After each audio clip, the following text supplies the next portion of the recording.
want to shine a light on unsung heroes anytime that I can. More than 17 million letters and packages were delivered in less than 3 months, thanks to the bravery of these soldiers. The time has come to bring the story of these women to the world.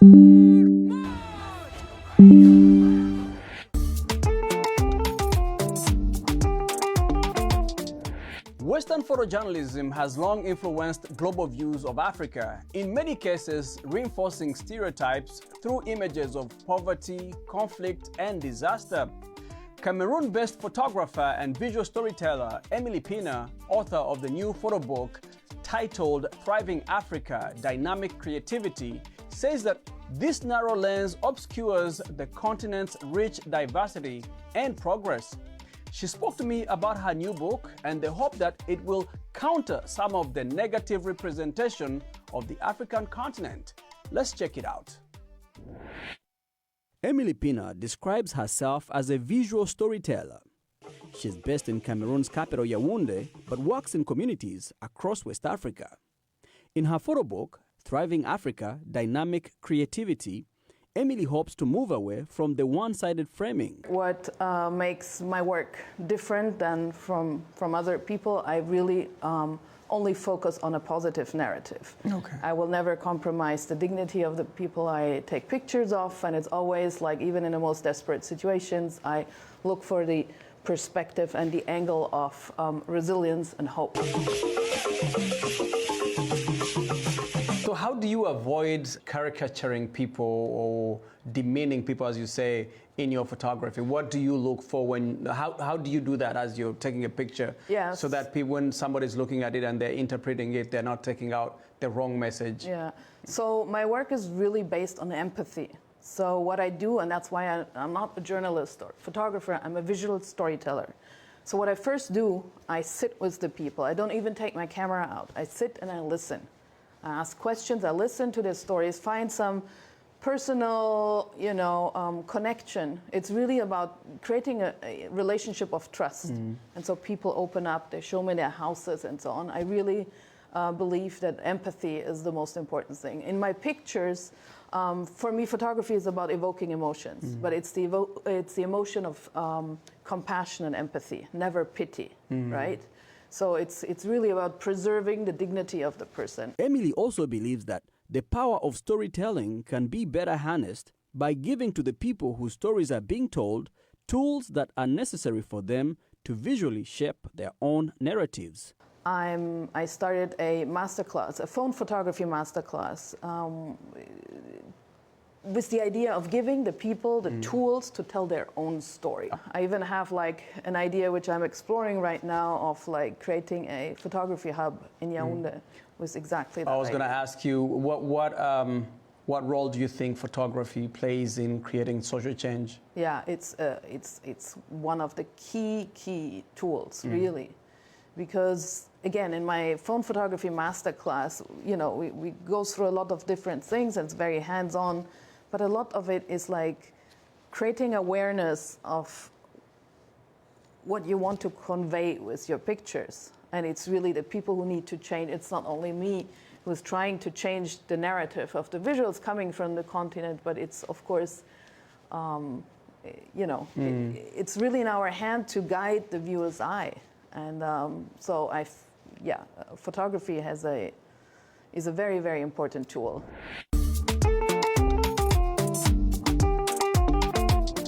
Mozambican musician Machume Zango says that he's on a mission to promote Tembila. He says that it's more than just a musical instrument. It's an important part of Mozambique's cultural heritage and identity. VOA's Amancio Miguel has more. Story narrated by Myra de la Salette. Machume Zango was born in the community of artists in the Unidade 7 neighborhood of Maputo, the capital of Mozambique. Many here are familiar with timbila, an instrument that has a sound so unique it is part of United Nations World Cultural Heritage. During a recent trip to the United States, Machume, as he is known, performed more than 25 times with Bala Kouyaté, the balaphone player from Mali. Being here, it's really nice because I can present Mozambique as a account where the culture is very rich, you know. Machumi, 43, who considers himself very spiritual, sings about current issues affecting Mozambique, a country with a sad history of civil war and human rights abuse. He says money should be used for development instead of buying weapons. I mean, I have different subjects on my lyrics and my compositions. One of the subjects is that I'm talking about the war, where there's a lot of money spent on buying guns and weapons, and with that money they could build schools, could build hospitals. That's what people more needed: education, helping in the agriculture, and also. You know, our African music is also connected with spiritual rituals, you know. So also I talk about our rituals, and because it's also where we get like the songs, like the lyrics, where we get the melodies, the drums, you know. Timbila, the instrument played by Machume, is unique to the province of Inhambane in southern Mozambique. It's made with wood from a tree called muenge, an endangered species and only found in the region. Its sound is distinct from other xylophones resembling instruments.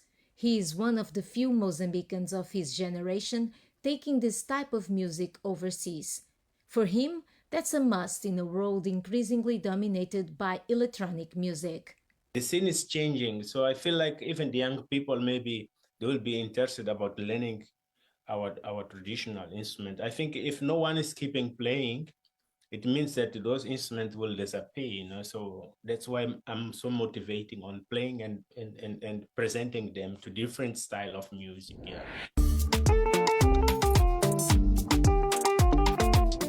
Ashoke, a traditional Yoruba textile hand-woven by artisans in southwest Nigeria, has become a symbol of culture and craftsmanship. While the fabric is well loved for its durability and intricate designs, it faces challenges in appealing to younger generations who prefer faster, more affordable fashion. However, fusion designs combining Ashoke with Western fabrics are helping it regain popularity. Under shaded trees, artisan weavers work at wooden looms weaving asho-oke fabric, a traditional Yoruba textile.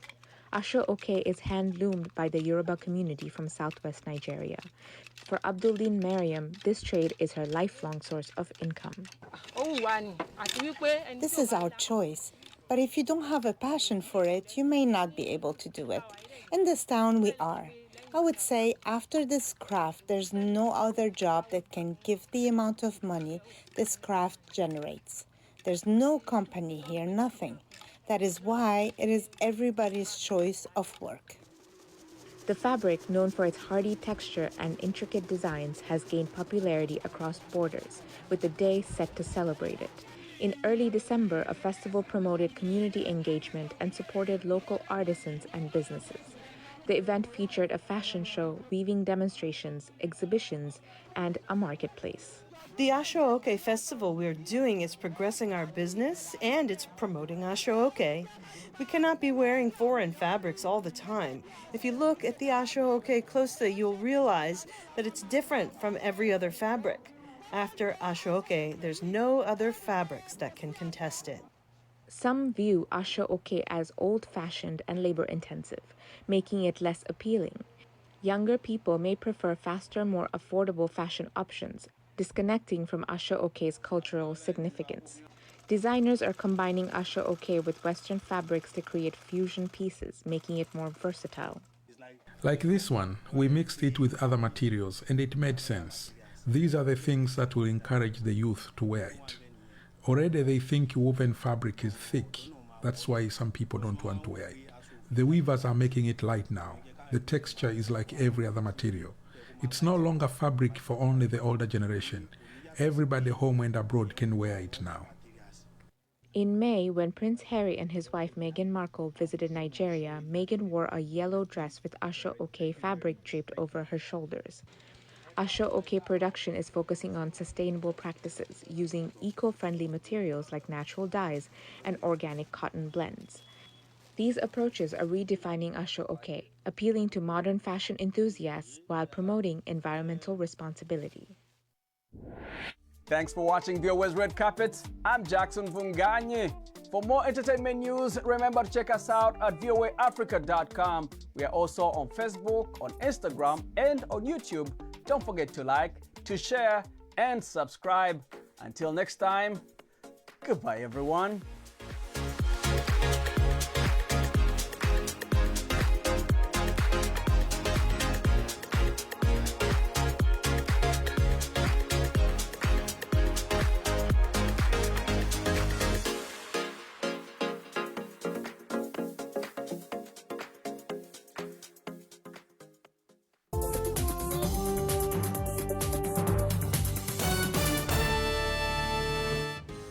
This week on Healthy Living, what is the impact of holiday drinking on health and how to celebrate responsibly while avoiding its negative effects? We explore the consequences of heavy drinking and tips to stay in control. And researchers in France have found a way to treat strokes with less toxicity. That's in this edition of Healthy Living.